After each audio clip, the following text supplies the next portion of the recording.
Well, you include the actual raw videos, the source, so people can see that it wasn't AI generated. People love to see different content on different platforms. Collect little moments on your phone as you're doing what you do. Everything is much more better than what you get from AI. So they added an extra E, and that E is experience. And that's the one thing that the AI tools don't have. Marketing should be everything about the data, not about the emotion. You want to learn about local? This is the episode that makes it simple. Welcome back to another episode of GoPod, where we talk about sales, marketing, and everything related to SEO. Today, we have a very special guest with us, Dennis here. So, true legend in the world of local SEO, Facebook ad, and content system. Dennis is the founder of Blissmetrics, and if you followed his work, you know he's a master at turning personal experience into powerful content, and what he calls adding the experience right. In today's episode, we'll be diving deep into how you can collect your experience process into content and repurpose it efficiently and promote it at scale using his proven 4-stage content factory. And if you're a business owner, agency, or personal brand looking to grow your authority and influence, this podcast is much free. Dennis, how are you? And welcome to this podcast. Good, good. Good to see you, Joydip. I love seeing your posts on GMB. Oh, thank you very much. And let me give the introduction of me. You can call me Joy. So my nickname is actually Joy. And I'm currently from Toronto. I'm living in Canada. And I have a digital marketing agency. So it's called Dominion. You can see the background is something like GM. So this is my what's the main business logo. So we do work with local businesses and law firms. So that was what I'm sharing my work and between LinkedIn and everywhere. And honestly, I was following your post and everything and following some of the tips you give to all of him. And recently, I saw your podcast with Darren, maybe his name. You guys did a podcast on a very good profession. I forget the name. So yeah, let's get started. Okay. So my first question will for you. Can you give us some take on and what is the extra E and what PS really means in the context of EAT? Yeah, so a few years ago, right before ChatGPT launched, Google said they're adding an extra E to EAT, which a lot of people know through the quality rater guidelines, that 170-page document they publish every year. That stands for expertise, authority, and trust.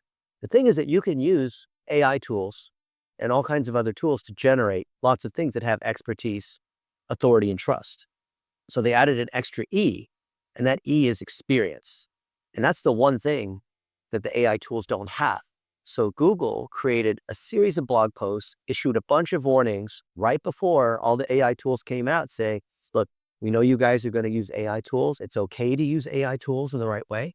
But if you use it just to generate stuff, that's what most AI tools do. When they're used inappropriately, they generate, write a blog post on, 10 reasons why you need to see a cosmetic dentist in Atlanta, Georgia, right? Or improve my location service page, or write this about me, right? In this case, Dr. Hugh Flax in Atlanta, Georgia, right? So the AI can do that, but what the AI doesn't have is the actual experience. And this goes back to what I worked at a search engine 25 years ago. I built the analytics at Yahoo. You probably know. You're always looking for real signals, not just some SEO person who's going to apply a bunch of tricks to cause someone to rank number one, right? So if someone's a dentist in Atlanta, I want to know, what are the real signals that they actually are good? And so that first E in double EAT is, do they have experience? Well, experience can be real reviews. It can be videos on their social media. It can be being on someone else's podcast. It can be producing a book. It can be checking in at the Starbucks. It doesn't even have to be anything directly related to being a dentist, for example, right? But if you're networking with other dentists, and Dr. Hugh Flax teaches other dentists, he's a public speaker, then that's a lot of stuff that shows real experience. If he shows that he's been in downtown Atlanta for a while, and he's been to the CNN headquarters where I've been, then that shows real experience.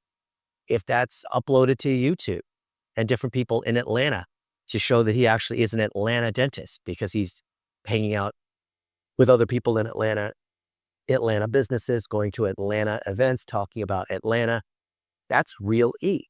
And the easiest way to do that is actually just through your photos.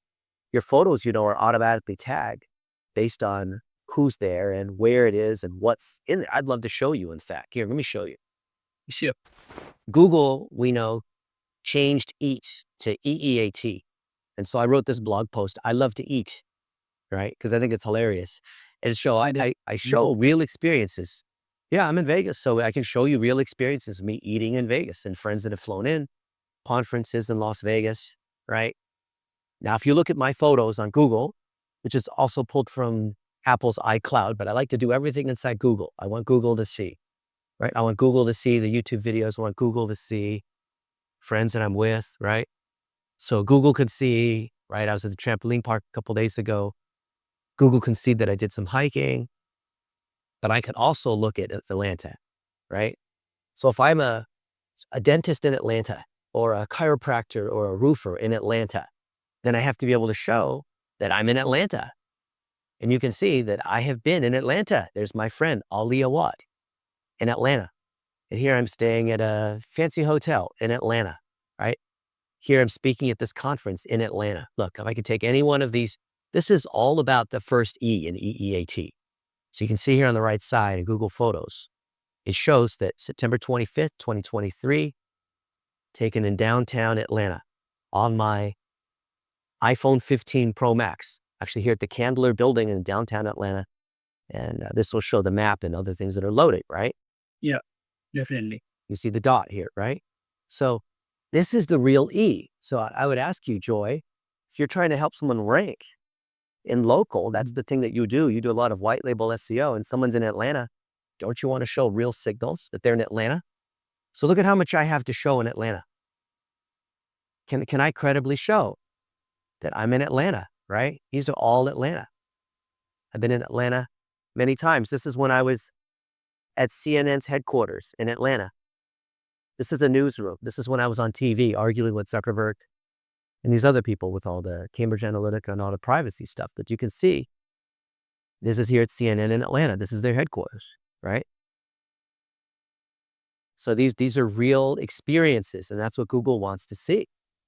And I'm surprised how many people that do SEO, maybe they follow you, me, Danny Liebrandt, and they think it's all about using AI, SEO tools, all these SEO tricks, instead of, if you're trying to help, like this guy here, this guy's a dentist in Atlanta, right? Yeah. How do we help him rank better? We can run all these SEO reports, we can look at his SEO data and we can see, he ranks, this guy, Hugh Flax. He ranks on his name. Of course it does, Flax Dental. We can see he ranks on, maybe certain, see, look at these keywords, 100 keywords. Dr. Flax, how to reduce frown lines, right? Laser dentistry done Woody. Look at these signals, right? SERP features here, right? Featured snippet, PAA, images, video, right? Laser dentist Atlanta, right? So Google says in EEAT, if you show real experiences, and that is clearly not auto-generated stuff, and there's clear user signal, because Google uses Chrome behavior data, like what people are clicking on if they watch YouTube videos, all this data. But look at this. All of this traffic that he's getting, all this plus SEO where he's ranking in different ways. Do you know where this is actually coming from? It's mainly coming from his reviews, right? His website has almost nothing. The reason why he ranks is because he actually has real experience as a dentist for, who knows, 30-something years, right? It's because he's actually good at this, because these are real signals. This is real experience.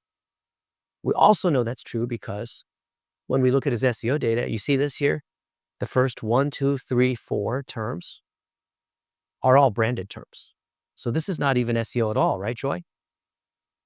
This is people who they're already searching for Flax Dental. That's not SEO. They already know who Flax Dental is. It's already referrals of patients. They're referring to each other. It's other. I mean, this is something related to his authority. People already know him, and this keyword actually ranking for him. This is not something for touching keyword. This is for authority keyword, right? This is brand keyword. Yeah. So I would argue this is not SEO. This is reputation. This is brand. And when we look for Dr. Flax, dentist. Mm-hmm. He has a good reputation, and what Google's trying to do is see that. Even the AI answers, which are rendering right here above, is trying to piece together information about him. See? Dr. View Flex, well-known cosmetic implant laser dentist in Atlanta. And it shows the citations where it's coming from, right? You see where the citations are, mainly from his site. See all this? Sandy Springs, which is a suburb of Atlanta. And then all these other things people also ask, right? And then you can see there's real experience. He's sharing in these learning groups, helping other dentists, helping other professionals, other people in medical, other people in health. He's interviewed by other people. It's Queens Village Dental Association, right? This is not related. This is another dentist, right? Flex Dental. This is him, his Facebook, his Instagram, right? So all of these things are real signals, real experience. And so when there's real experience, we're showing Google that we are legitimate. See, there's a tour. This is a real experience. Hey, come inside my dental office. Let me give you a tour. Let's look at some before and afters. Let's look at how we fixed this woman's teeth, right? Yep. That's what I consider real SEO. These days is actually harvesting these real experiences. So we have this group called Digital Marketing with Dennis Yu. What will be a suggestion to any other business, like if they want to increase their experience, what you currently show us, and how they can do it, and what they should do? Yeah. You collect a bunch of videos and pictures right on your iPhone. Make it very easy. That a lot of people think it's some technical thing. You need all these technical tools, but whatever you want to rank on, you could be a landscaper in Bloomington, Indiana, and show that you cut down trees and you mow grass in Bloomington, Indiana, and have it show on your phone. Collect little moments on your phone as you're doing what you do, kind of as a day in the life. And when you capture that, that's when you're able to prove to Judge Google that you actually are legitimate and trustworthy. It is not about jamming in keywords or using ChatGPT to generate images of someone cutting down a tree or fixing teeth. That's not real. Google put the E, that extra E in EEAT, because they knew people would use AI tools to generate all kinds of nonsense. And they want the actual business owner to demonstrate, do you actually take care of your, cosmetic surgery, dental implants, fixing root canals, whatever it is that you do. Anyone who's local, is there proof that you've been doing this? And think about it. If you're Google, what are you looking for? You want to see whether they actually are doing it, or if you're just paying someone to generate, so-and-so is the best at whatever it is. That's not real. We even created an AI grader that looks at whether you have evidence of real EEAT in there. And most websites fail because they hired someone, supposedly do SEO, just general, it's garbage. Got it. And if I ask you another question, for example, the taking picture and videos, this is something as I said the same thing to my clients as well. I mean, these are the factors that I experience here. Mostly people are now doing what I'm saying. They're uploading AI-based content or something to this, even including the social media platform to do my business website everywhere. If we just replace those with this real raw picture, I guess the result will be much better, right? No, yeah, the result is always better when you use real content. No more stock art.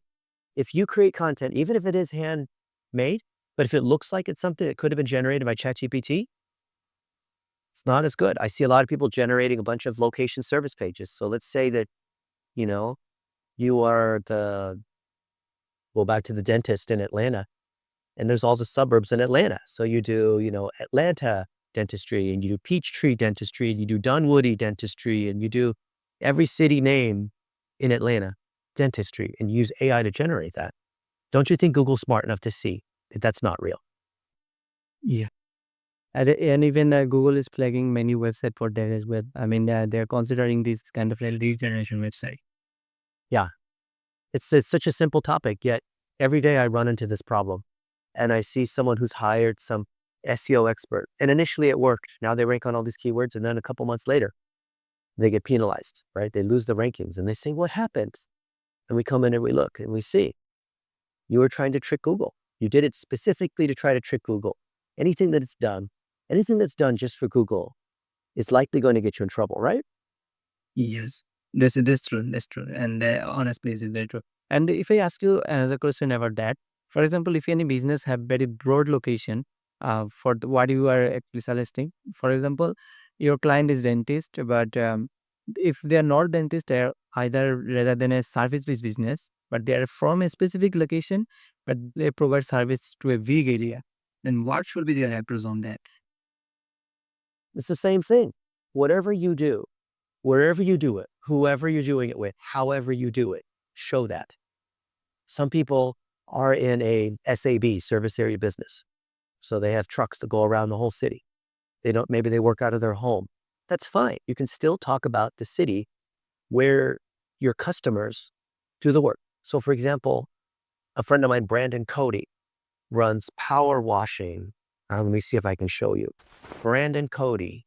I saw him last week in San Francisco. And yeah, here he is. He runs professional power washing maintenance supply store.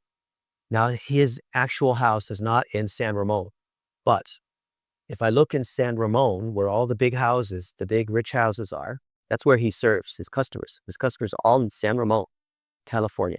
See? Look, here's San Ramon. This is where the nice houses are. So they pay a lot of money for his power washing services. But he lives, maybe he lives over here, right? But because he's featuring his customers in San Ramon and the reviews are coming from San Ramon, then Google's going to show him in San Ramon, even though he lives over here, right? If I look in California, I was in California recently, right? California. So anything in California with me, I was here in his office. We were making videos and he's showing, look, he's making a video in front of a map of San Ramon, California. And he's saying, hey, here's different parts of town. And this is, he's talking about his understanding of the area because he's been in this area forever, right? Even though he doesn't live, I think he lives a little bit outside of this, right?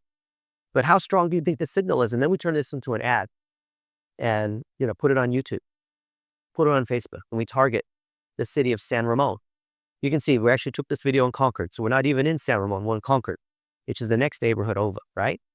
It's San Ramon, where's Concord? Somewhere close, right? Somewhere, Concord, his office is actually over here, right? But his customers are over here.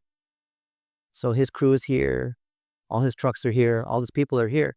But every day they drive all the way down here and they serve people in the rich neighborhood in San Ramon. So absolutely fine. So there's another phase in your content, which is called processing.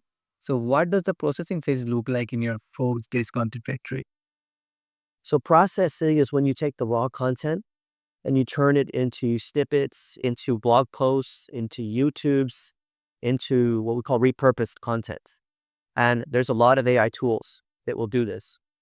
Our favorite is Descript, which is like a Swiss Army knife of video. It does a little bit of everything, right? Some people like Opus Clip. They like CapCut. They use ChatGPT. They integrate with Canva. They use Photoshop. There's lots of different tools. It really doesn't matter which tool you use as long as you understand that you can take content and you can make it live in many different places. A lot of people, they just take a video and they post to their Instagram and that's it. Well, that same video could be turned into a Facebook post, to a LinkedIn post, to a blog post, to a story, to their, post on their Google business profile. So, to be able to process, to repurpose is to know that, maybe you filmed it in landscape mode initially. That's a podcast video. But then to repurpose it, you need to make it work on Instagram, you need to make it vertical, 16 knots. Or maybe to repurpose it to a WordPress blog, you have to give it a title. You have to give it a caption. Maybe you need to embed the YouTube video and put that inside the WordPress blog post and then be able to link to it with the right tags and things like this. So all of that is part of processing. It's taking the raw content, which is the first stage, and then formatting it so it lives correctly wherever else you're posting it. Got it. Got it. And what role does tool and templates and the VA system play in this page? There's a virtual assistant. Virtual assistants use tools, but we think that virtual assistants and tools kind of go together like peanut butter and jelly.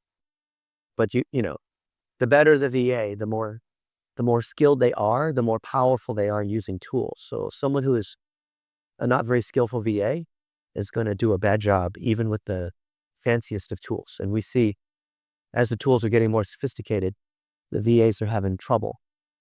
Got it. And how do you balance this authenticity when you are polishing this content with, something raw experience and polishing this raw experience into content? So how do you balance the authenticity here? There's no balance. The whole point is to be authentic. There's no trade-off in taking authentic content. Mhm. I mean, my question was like that when you are creating this raw content, what the step you are calling to make it, more authentic? For example, I'm getting any raw clips for that and I'm turning that into a blog. Okay. So what actually you do for that?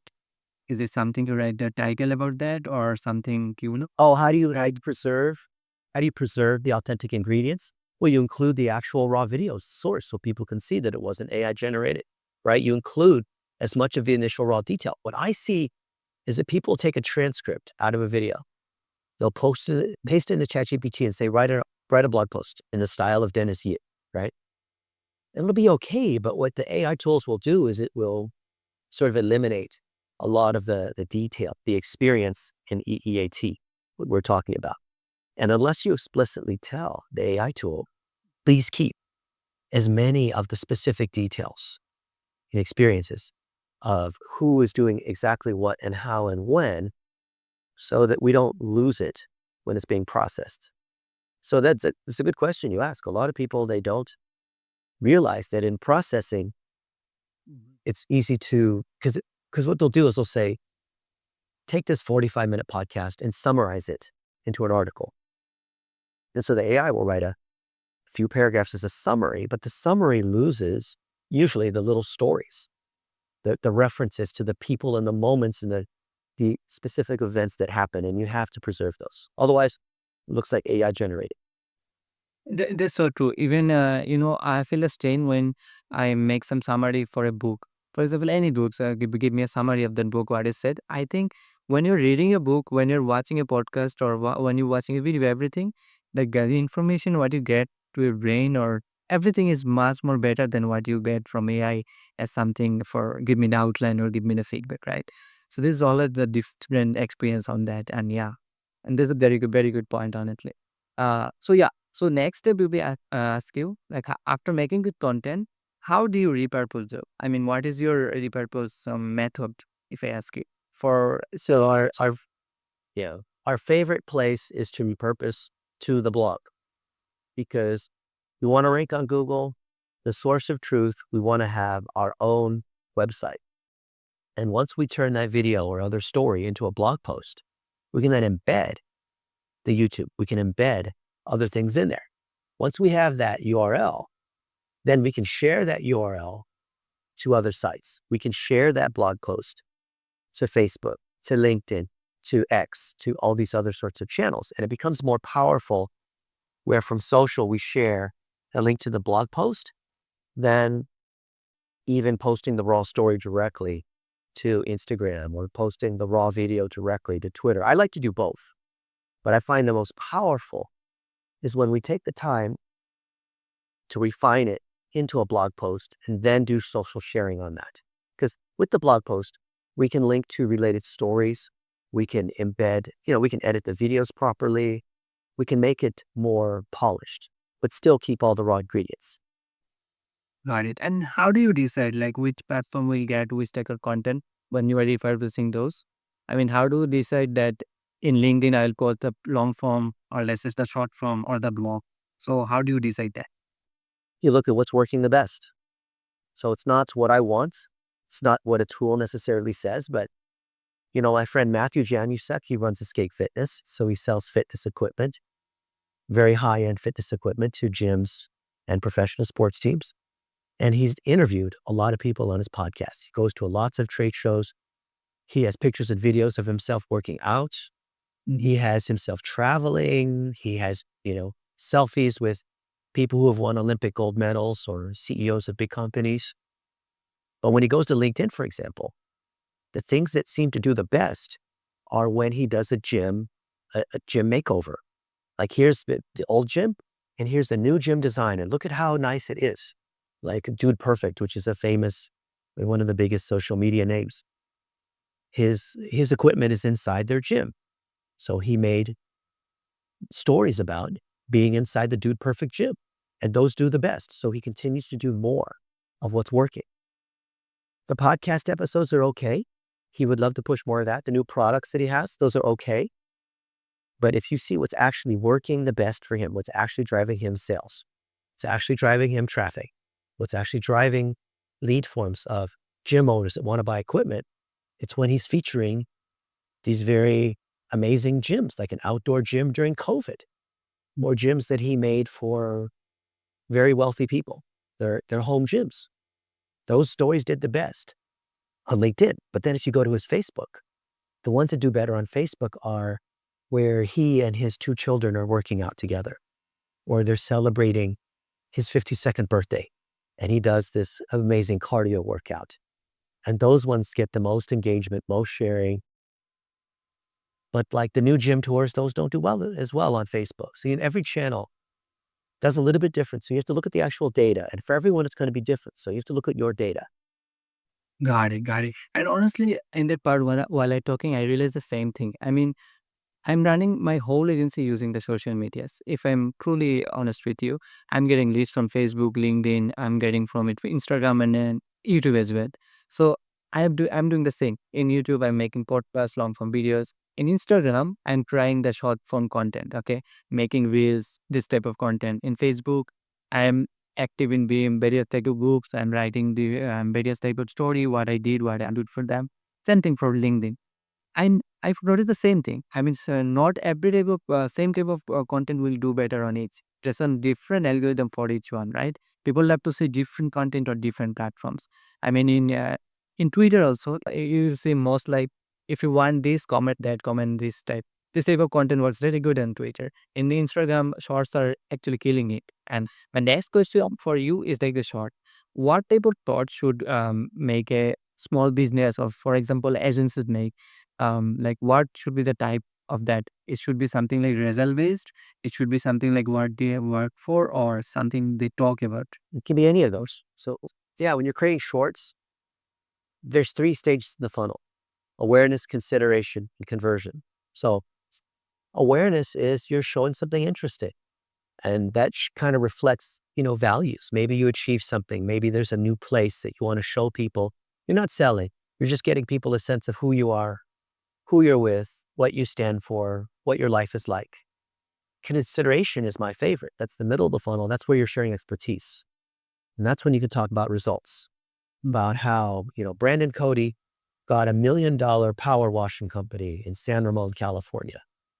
That's interesting because if you are a power washing person and you're doing $20,000 a month, you want to know, how do you become like Brandon? And so that's interesting and relevant to you.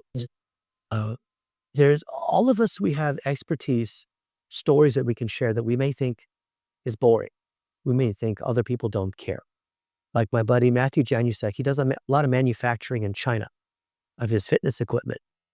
And initially, he used contract manufacturing because you would just outsource it to the factories. But then, there were some quality issues. So he built his own factory in China.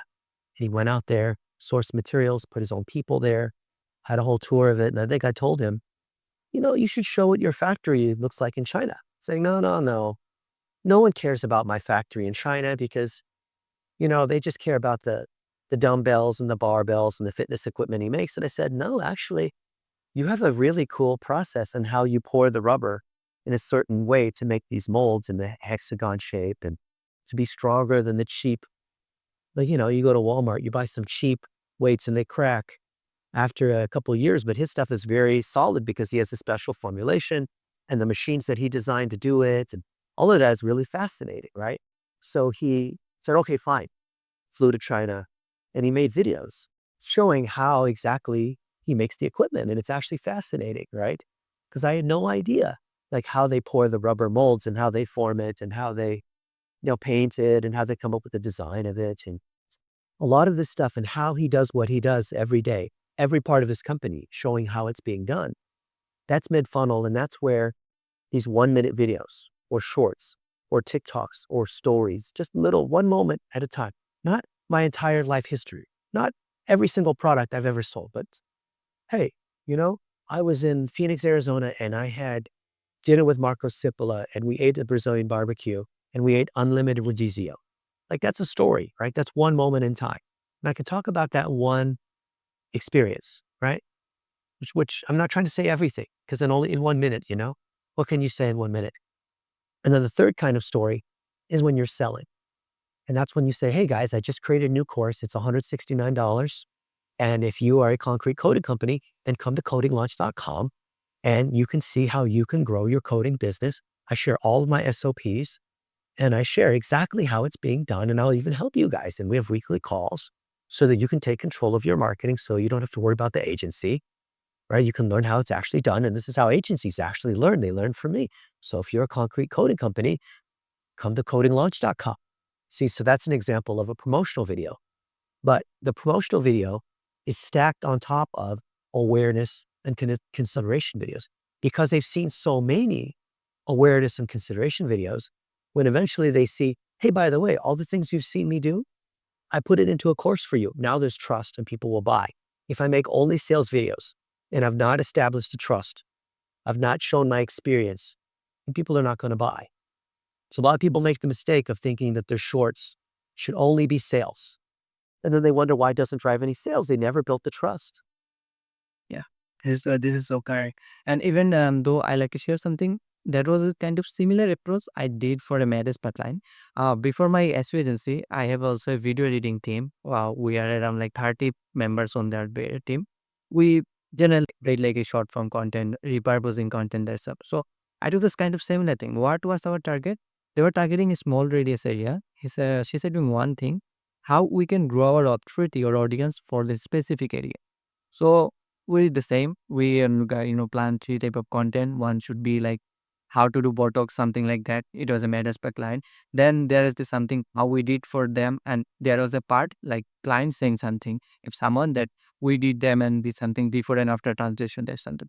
Yeah. So we publish around 30 contents in like 30 or 40 days, and after that we find out that 4 or 5 content actually works very well.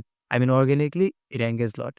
Then using those 3 4 specific content, we run some ads. Okay. And that's how we after before within 2 months we get her around 400 or something like followers and exactly from that location. And currently they are not running no ads and nothing. They're getting leads from their business. So what you're saying, I'm totally agree on that. Like Yeah. most of the teachers don't know that they are focusing on one specific type of contents. If you're every time trying to sell, if you're every time trying to teach, it's not going to work. There should be a process, correct? Yeah, this is really good. What do you say? Or completely agree with that. So yeah, let's go to our next take, which is a promoting and scaling content. So let's talk about the promotion part. Can you explain the dollar a day strategy, that how it ties into the content factory model? And you have already very famous. I read it too. The dollar a day strategy is very good for local business, basically. Yeah. People have known about dollar a day, but they don't realize the dollar a day is actually testing. And like you just said, Joy, you took 30 or 40 pieces of content and you found 3 or 4 that worked. And you would have never have guessed in advance. A lot of people think they know what is going to work, but I'm just of the data. I'm like, you know what? Let the data tell me. But usually 10%. So if I make 20 pieces of content, maybe 2 will win. And those that seem to resonate win because people engage, because it drives clients, because it drives good comments, because, it resonates somehow. Those are posts I want to boost for $1 a day because it's already proven organically. Now, if you're really small and you have no fans, no followers, no views, then you can use dollar to jumpstart getting the initial views. But you're always going to find that some videos, some stories, some posts, doesn't matter whether it's YouTube or Facebook or Instagram or whatever channel, some of them just do a lot better than the others. And what we're looking for The threshold is a 10% engagement rate. So I want at least 10% of people to like, share, and comment. And, about 1 in 10 will be able to meet this threshold. It could be a video I think that's really, really good, but it only is at 2%. Could be this other one where it was very raw and I wasn't, my hair wasn't very good and it wasn't polished, but it was just at the moment I made this video, I had this thought. And that one got 20%. Okay. Well, let's take the data. Let's trust the data. And put $1 a day against it for 7 days. And maybe I have 5 or 6 of them. So now I'm spending $7 per post times 5 posts. Now I'm spending $35 to test. And if it continues to get good engagement, then I can turn it into a lead ad on Facebook. I can turn it into a messenger ad, reframe it into a Google ad, into a conversion kind of ad, right? I can put it on a landing page. There's many ways that I can reuse the content. Once it's proven, then people resonate with that. And the biggest thing with $1 a day is, especially because video is so important, right? No one argues video is important. If I don't get their attention in the first 3 seconds, doesn't matter what happens in the rest of the video because people already left. So they already left in the first 3 seconds. So $1 a day helps me figure out, okay, maybe of these 5 or 6 videos, they're good videos, but these particular ones, I lost them in the first 3 seconds. Now, where am I able to keep them and why? Oh, it's when I have a picture of the town I serve in the back. It's when I'm up on the roof and I'm a roofer and I'm showing people I'm fixing a broken roof. There's tornado damage, right? Okay. Then if I know that's what captures the attention in the beginning, I can use that same hook in the beginning of all these other videos. Now I'm being very intelligent. Instead of having what I think is a good video, but the first 3 seconds I'm throwing the visits away, so I'm just wasting money. So $1 a day as a testing methodology is not a Facebook strategy, a YouTube strategy, a PPC strategy. It is trying to figure out what signal is driving engagement. And as you found, like for this med spa, you found 3 or 4 that work that you run ads against. Now you can run them forever. Now you can run $2 a day forever. So you have what we call the greatest hits library, right? You can still continue to test and find something better and do better and talk about new treatments the med spa has. Maybe try it with different people, try a different outfit, try different before and afters. Obviously, before and after in medical, you have to be careful about ads. But there's different things that you can set and show. Yeah, yeah, yeah, right. And this is something bit similar maybe, right? Okay. The next question, what advice you going to give someone? I mean, many people say I made a very good content, but I'm not getting enough reach and engagement. So what makes a content good content according to you? Good content's twofold. One is if you're not getting at least 10% engagement, that means 90+% of people don't think it's relevant. So even though you might think it's amazing, the data tells us otherwise. Number 2 is I'm looking for engagement and conversion. So if I wanted just engagement, I would post pictures of little puppies and, bacon and food and fun things like that. Really high engagement, but it doesn't drive sales, right? So where we're able to balance is where it's very specific. I'm showing how I'm solving a problem for my very specific ICPs. And it's driving high engagement and it's driving people to ask questions. It's driving people to reach out to me. So Joy, you saw a video of me and Danny Liebrandt. Maybe it was the one of me and him in front of the Great Pyramids, in front of the Sphinx and the Giza complex and all this. And maybe you found that interesting. And you found that so interesting, you decided to reach out on LinkedIn to have me on your podcast. Well, I consider that a positive signal because you're someone who's a specialist in local SEO. And so a lot of people see, for example, content that Danny Liebrandt and I have made about local SEO, and they reach out and we talk about local SEO. It's relevant. It was interesting enough, incredible enough you want to reach out. And now we're co-creating content together, right? Yeah. So I would say that's true of any agency. A lot of agencies think all the time they tell me, small business owners, they tell me, oh, I put out all this content, it's so good, but nobody engages. Exactly. It's not good. Oh no, but it's because the algorithm, it's penalizing me because Facebook wants me to run ads. No, it's because your content isn't good. If your content is good, it will drive engagement.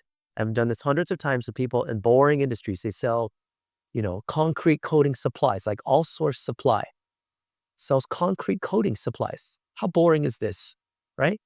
But it's actually very interesting. If you're a concrete coating company and you're trying to grow your business and you're trying to improve your skill to create better floors and you want to stay up to date on the best training, you want to get the best price and the best material, you want to get support, you want to learn about marketing, then the content being produced by All Source Supply is very relevant and very interesting to that particular niche. God.